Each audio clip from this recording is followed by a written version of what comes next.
ছোটবেলা থেকে অনেক কষ্টে বড় হয়েছি। আমি কি সুখে দেখা পাবো না? এমন কি কোনো ভাই নাই যা কখনো আমাকে ছেড়ে যাবে না? আপু, আপনার নাম কি? রিয়া। আপনার বর্তমান বয়স কত? 21 বছর।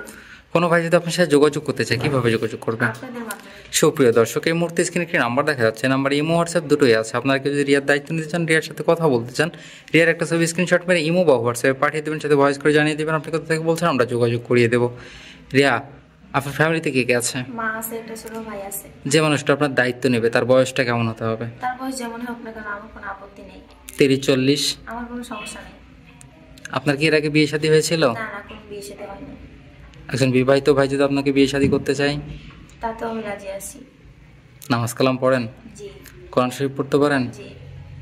আচ্ছা রিয়া, ভালো থাকবেন। আসসালামু আলাইকুম।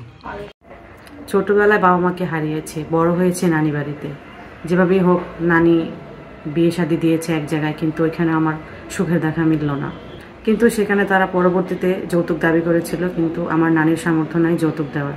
যেহেতু একবার আপনার বিয়ে হয়েছিল, সেক্ষেত্রে তো একজন বিবাহিত ভাই আপনাকে বিয়ে করবে, সেক্ষেত্রে কি আপনার কোনো আপত্তি আছে? না, আমার কোনো আপত্তি নেই। আপনার সাথে যোগাযোগ করবে কি করে? আপনাদের মাধ্যমে। সুপ্রিয় দর্শক, এই মুহূর্তে নাম্বার দেখা যাচ্ছে। নাম্বার ইমো হোয়াটসঅ্যাপ দুটোই আছে। আপনারা কেউ যদি রূপার দায়িত্ব নিতে চান, রূপার সাথে কথা বলতে চান, রূপার একটা ছবি স্ক্রিনশট করে ইমো বা হোয়াটসঅ্যাপে পাঠিয়ে দেবেন, সাথে ভয়েস করে জানিয়ে দেবেন আপনি কোথা থেকে বলছেন, আমরা যোগাযোগ করিয়ে দেবো। রূপা, আপনার বর্তমান বয়স কত? আমার বয়স 26। এর আগে তো আপনার বিয়ে হয়েছিল, সেখানে সংসার কত দিনের ছিল? এই তো 3.5 মাসের মতো, 4 মাসের মতো আর কি। উনি কি অনেক অত্যাচার করতো? হ্যাঁ, নেশাপানি করতো, মানে টাকার জন্য খুব দিত, চাপ দিত যে যৌতুক লাগবে, টাকা লাগবে। নামাজ কালাম পড়েন? হ্যাঁ। কোরআন শরীফ পড়তে পারেন? হ্যাঁ, পড়তে পারে। আচ্ছা রূপা, ভালো থাকবেন। আসসালামু আলাইকুম। ওয়ালাইকুম আসসালাম। মা যখন বেঁচে ছিল, যাই হোক একটা ব্যবস্থা করে আমাকে বিয়ে দিয়েছিল, কিন্তু এখন বাবা মা গার্জিয়ান বলতে কেউ নেই যে যৌতুক দিয়ে আমাকে কেউ বিয়ে দেবে। দুর্ভাগ্য কপাল আমার, সুখ নাই কপালে।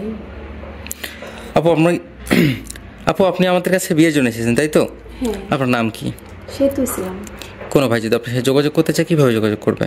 আপনাদের মাধ্যমে যোগাযোগ করতে হবে। সুপ্রিয় দর্শক, এই মুহূর্তে স্ক্রিনে কি নাম্বার দেখা যাচ্ছে? নাম্বার ইমো হোয়াটসঅ্যাপ দুটোই আছে। আপনারা কিছু সেতুর সাথে কথা বলতে চান, সেতুর দায়িত্ব নিতে চান, সেতুর একটা ছবি স্ক্রিনশট করে ইমো বা হোয়াটসঅ্যাপে পাঠিয়ে দেবেন, সাথে ভয়েস করে জানিয়ে দেবেন আপনি কোথা থেকে বলছেন, আমরা যোগাযোগ করে দেবো।